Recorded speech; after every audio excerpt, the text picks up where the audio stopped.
नमस्कार, मैं हूं श्रद्धा आवर एजुकेशन से।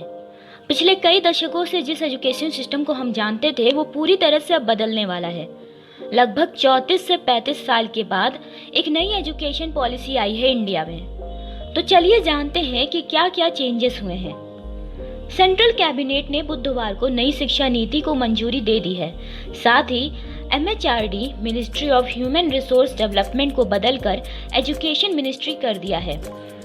छोटे बच्चों को शुरुआत से ही स्थानीय भाषा के साथ 3 अलग अलग भाषाओं में शिक्षा दिए जाने का प्रस्ताव है।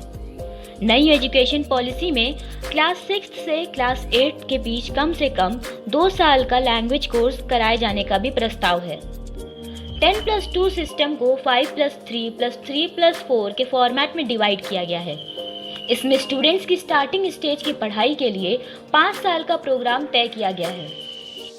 इसके बाद क्लासेस 3rd, 4th और 5th को अगले स्टेज में रखा गया है। क्लासेस 6th, 7th, 8th को 3 साल के प्रोग्राम में बांटा गया है और class 9th, 10th, 11th, 12th को हाई स्टेज में रखा गया है। एक्स्ट्रा करिकुलर एक्टिविटीज़ को मेन करिकुलम में शामिल किया गया है। क्लास 6th के बाद वोकेशनल को जोड़ा जाएगा। स्टूडेंट्स के रिपोर्ट कार्ड में लाइफ स्किल्स को जोड़ा जाएगा। सारे हायर एजुकेशन के लिए कॉमन एंट्रेंस एग्जाम होंगे। बोर्ड एग्जाम को भाग में बांटा जाएगा।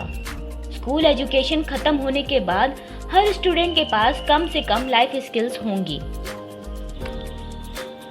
बोर्ड परीक्षा के नंबरों का महत्व अब कम होगा, जबकि कॉन्सेप्ट और प्रैक्टिकल नॉलेज का महत्व ज़्यादा होगा। सभी छात्रों को किसी भी स्कूल वर्ष के दौरान 2 बार बोर्ड परीक्षा देने की अनुमति दी जाएगी, एक मुख्य परीक्षा और एक सुधार के लिए। छात्र दूसरी बार परीक्षा देकर अपने नंबर भी सुधार सकेंगे। नई शिक्षा नीति के तहत 2030 तक देश के 100% बच्चों को स्कूली शिक्षा में नामांकन कराने का लक्ष्य रखा गया है। अभी भी गरीब और पिछड़े वर्ग के बच्चे बेसिक शिक्षा से वंचित रह जाते हैं।